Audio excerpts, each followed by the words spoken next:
ఏపీలోని పలు జిల్లాలలో డయేరియా కలకలం సృష్టిస్తోంది. ఇక కాకినాడ జిల్లాలో డయేరియా కేసులు ఆందోళన కలిగిస్తున్నాయి.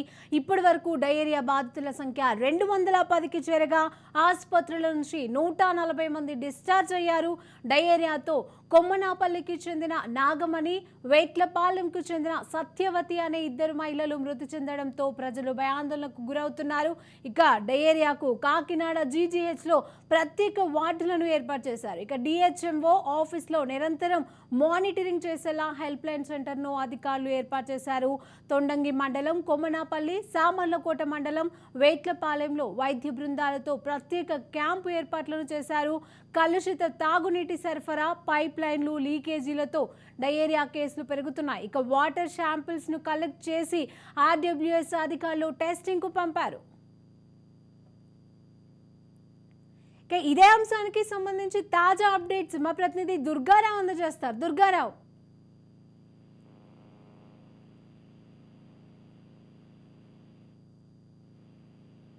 ఎస్ దుర్గారావు.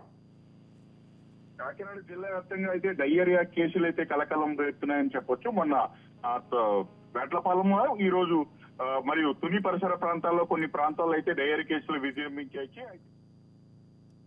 అవుతున్న ఈ డయేరియా కేసులు కాకినాడ జీహెచ్ లో అయితే ప్రత్యేక వార్డు ఏర్పాటు చేసి కొంతమంది ప్రత్యేక వైద్య బృందం ఏర్పాటు చేసి జిల్లా వైద్య శాఖ అధికారి ఎప్పటికప్పుడు ఈ డయేరియా కేసులపై తగు సూచనలు సలహా ఇస్తూ తొందరగా రోగులు తొందరగా రికవరీ అయ్యే విధంగా ప్లాన్ చేస్తున్నారని మనకు స్పష్టంగా తెలుస్తుంది. అలాగే దానికి తోడు ఈ రోజు మా ప్రస్తుత మంత్రి అయిన కార్మిక శాఖ మంత్రి వాసంశెట్టి సుభాష్ కూడా కాకినాడ జీహెచ్ లో ఉన్న డయేరియా వార్డును పరిశీలించి స్థానిక హాస్పిటల్ సూపరింటెండెంట్ అడిగి తెలుసుకున్నారు. ఏ విధంగా ట్రీట్మెంట్ చేస్తున్నారు, అలాగే మెరుగైన వైద్యం చేసే విధంగా ఏ విధంగా కృషి చేస్తున్నారు అంశంపై తెలుసుకుని అనంతరం కూడా మీడియాతో మాట్లాడి డయేరియా వ్యాధి విజృంభించకుండా తగు చర్యలు తీసుకుంటున్నామని చెప్తున్నారు. అలాగే ప్రజలు కూడా కలుషిత నీరు, అలాగే అసంపృత వాతావరణంలో ఉండకుండా పరిసరాల్లో పరిశుభ్రంగా ఉంచుకునే విధంగా చర్యలు తీసుకోవాలని కూడా చెప్తున్నారు. మరీ ముఖ్యంగా ఈ జూన్, జూలై మాసము, ఆగస్టు మాసంలో ఈ 3 నెలల్లో కూడా ఈ డయేరియా కేసులు ప్రతి సంవత్సరం ఎక్కువ విజృంభించే అవకాశం ఉంది. కాబట్టి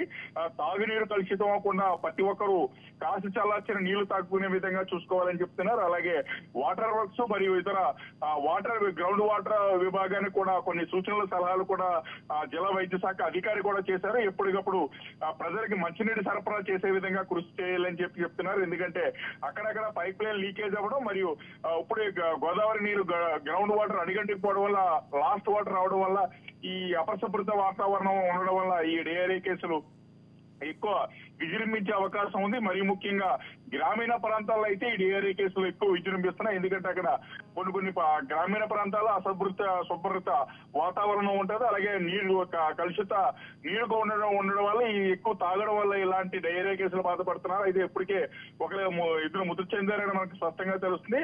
ఇంకెవరో మృతి చెందకుండా ఉండేందుకైతే కాకినాడ జీహెచ్ లో ప్రత్యేక వార్డు ఏర్పాటు చేసి నిరంతరంగా పర్యవేక్షిస్తున్నారు. అలాగే కేవలం 1% మాత్రమే ఇందులో సీరియస్ గా ఉండే అవకాశం ఉందంటే మిగతా వాళ్ళందరూ డయేరియా బారిన పడిన వాళ్ళు కేవలం 3-4 రోజుల్లో మాత్రమే రికవరీ అవి వాళ్ళు ఇంటికి వెళ్ళిపోతున్నారని కూడా కాకినాడ జీజీహెచ్ సూపరింటెండెంట్ చెప్తున్నారు. అయినా ప్రజలందరూ కూడా అప్రమత్తంగా ఉండాలని చెప్తున్నారు. డయేరియా బారిన పడకుండా ఈ 2 నెలల్లో కూడా కాసి చల్లార్చిన నీళ్లు తాగాలి. అలాగే బయట అసంపరిత ఆహారం తినకుండా ఉండే విధంగా చూసుకోవాలి. అలాగే చుట్టుపక్కల పరిసరాలు పరిశుభ్రంగా ఉండాలి. అలాగే ఈగల వాడిన ఆహారం తినకుండా ఉండే విధంగా చూసుకోవాలని చెప్తున్నారు. మరీ ముఖ్యంగా చిన్నపిల్లలకి వ్యాధి సోకే అవకాశం ఉండడం చేత చిన్నపిల్లలు ఉండే ప్రాంతాల్లో అయితే చాలా జాగ్రత్తగా ఉండే విధంగా చర్యలు తీసుకోవాలని చెప్పి ప్రజలకైతే జిల్లా వైద్య శాఖ అధికారి అలాగే కాకినాడ జీజీహెచ్ చెందిన డాక్టర్లు కూడా విజ్ఞప్తి చేస్తున్నారు.